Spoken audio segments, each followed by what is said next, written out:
ओम नमो भगवते वासुदेवाय। पुत्रदा पवित्रा एकादशी 2023 श्रावण पुत्रदा एकादशी व्रत कथा।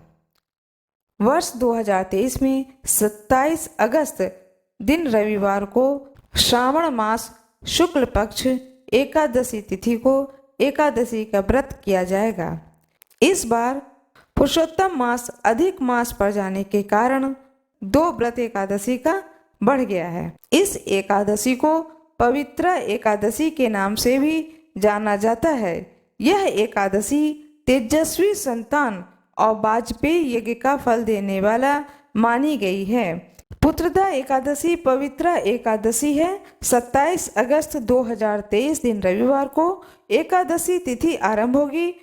26 और 27 अगस्त की मध्य रात्रि 12:09 से आरंभ होगा और समापन है 27 अगस्त 2023 रविवार को रात्रि के 9:33 पर। अब मैं आप लोगों को कथा सुनाने जा रही हूँ। एकादशी की प्रामाणिक और पौराणिक कथा। इस एकादशी की कथा के अनुसार द्वापर युग के आरंभ में महिष्मति नाम की एक नगरी थी, जिसमें महिजित नाम का एक राजा राज्य करता था। लेकिन पुत्रहीन होने के कारण राजा को राज्य सुखदायक नहीं लगता था। उसका मानना था कि जिसके संतान न हो उसके लिए यह लोक और परलोक दोनों ही दुखदायक होते हैं। पुत्र सुख की प्राप्ति के लिए राजा ने अनेक उपाय किए, परंतु राजा को पुत्र की प्राप्ति नहीं हुई।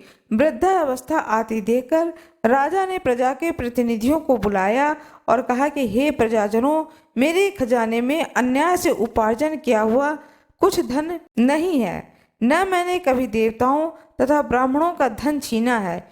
किसी दूसरे की धरोहर भी मैंने नहीं ली है। प्रजा को पुत्र के समान पालता रहा। मैं अपराधियों को पुत्र तथा बांधवों की तरह दंड देता रहा।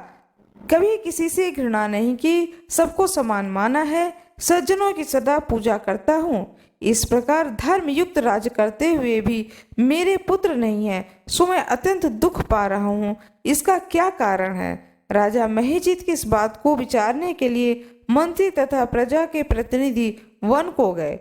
वहां बड़े बड़े ऋषि मुनियों के दर्शन किए और राजा की उत्तम कामना की पूर्ति के लिए श्रेष्ठ तपस्वी मुनि को देखते फिरते रहे। एक आश्रम में उन्होंने एक अत्यंत वयोवृद्ध धर्म के ज्ञाता, बड़े तपस्वी, परमात्मा में मन लगाए हुए, निराहार, जितेंद्रिय, जीत आत्मा, जीत क्रोध, सनातन धर्म के गूढ़ तत्वों को जानने वाले, समस्त शास्त्रों के ज्ञाता महात्मा लोमश ऋषि को देखा, जिनका कल्प के व्यतीत होने पर एक रोम गिरता था। सबने जाकर ऋषि को प्रणाम किया। उन लोगों को देखकर मुनि ने पूछा कि आप लोग किस कारण से यहाँ आए हैं? निसंदेह मैं आप लोगों का हित करूँगा। मेरा जन्म केवल दूसरों के उपकार के लिए हुआ है, इसमें संदेह नहीं है। लोमश ऋषि के ऐसे वचन को सुनकर सब लोग बोले, हे महर्षि, आप हमारी बात जानने में ब्रह्मा से भी अधिक समर्थ हैं, अतः आप हमारे इस संदेह को दूर कीजिए। महिष्मतिपुरी का धर्मात्मा राजा महिजित प्रजा का पुत्र के समान पालन करता है, फिर भी वह पुत्रहीन होने के कारण दुखी है।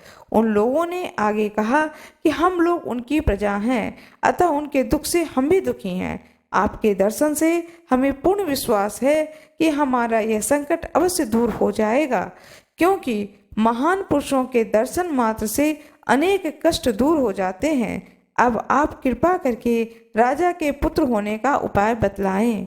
यह वार्ता सुनकर ऋषि ने थोड़ी देर के लिए नेत्र बंद किए और राजा के पूर्व जन्म का वृतांत जानकर कहने लगे कि वह राजा पूर्व जन्म में एक निर्धन वैश्य था। निर्धन होने के कारण इसने कई बुरे कर्म किए। यह एक गांव से जाकर दूसरे गांव व्यापार करने जाया करता था। एक समय ज्येष्ठ मास के शुक्ल पक्ष की द्वादशी के दिन मध्याह्न के समय वह, जबकि 2 दिन से भूखा प्यासा था, एक जलाशय पर जल पीने लगा। उसी स्थान पर एक तत्काल की ब्याही हुई प्यासी गौ जल पी रही थी। राजा ने उस प्यासी गाय को जल पीते हुए हटा दिया और स्वयं जल पीने लगा। इसलिए राजा को यह दुख सहना पड़ा। एकादशी के दिन भूखा रहने से वह राजा हुआ और प्यासी गाय को जल पीते हुए हटाने के कारण पुत्र वियोग का दुख सहना पड़ रहा है। ऐसा सुनकर सब लोग कहने लगे कि हे ऋषि, शास्त्रों में पापों का प्रायश्चित भी लिखा है, अतः जिस प्रकार राजा का यह पाप नष्ट हो जाए, आप ऐसा उपाय बताइए। लोमस मुनि कहने लगे कि श्रावण शुक्ल पक्ष की एकादशी को, जिसे पुत्रदा एकादशी भी कहते हैं, तुम सब लोग व्रत करो और रात्रि को जागरण करो, तो इससे राजा का वह पूर्व जन्म का पाप अवश्य नष्ट हो जाएगा, साथ ही राजा को पुत्र की अवश्य प्राप्ति होगी। लोमश ऋषि के ऐसे कहने पर मंत्रियों सहित सारी प्रजा नगर को वापस लौट आई, और जब श्रावण शुक्ल एकादशी आई तो ऋषि के आज्ञा अनुसार सबने पुत्रदा एकादशी का व्रत किया और रात्रि में जागरण किया। इसके पश्चात द्वादशी के दिन इसके पुण्य का फल राजा को मिला। उस पुण्य के प्रभाव से रानी ने गर्भ धारण किया और प्रसव काल समाप्त होने पर उनके एक बड़ा तेजस्वी पुत्र उत्पन्न हुआ। इसलिए इस श्रावण शुक्ल एकादशी का नाम पुत्रदा एकादशी पड़ा। अतः संतान सुख की इच्छा हासिल करने वाले इस व्रत को अवश्य करें। इस कथा को पढ़ने तथा इसके महात्म्य को सुनने से मनुष्य सब पापों से मुक्त हो जाता है और इस लोक में संतान सुख भोगकर परलोक में स्वर्ग को प्राप्त होता है। इसके सुनने मात्र से ही वाजपेयी यज्ञ का फल मिलता है। ओम नमो भगवते वासुदेवाय। हरि ओम। ओम नमः शिवाय। मेरा यह वीडियो कैसा लगा कृपया कमेंट बॉक्स में अवश्य बताएं। वीडियो को लाइक कर दें, चैनल को सब्सक्राइब अवश्य कर दें, बेल आइकन दबाना ना भूलें।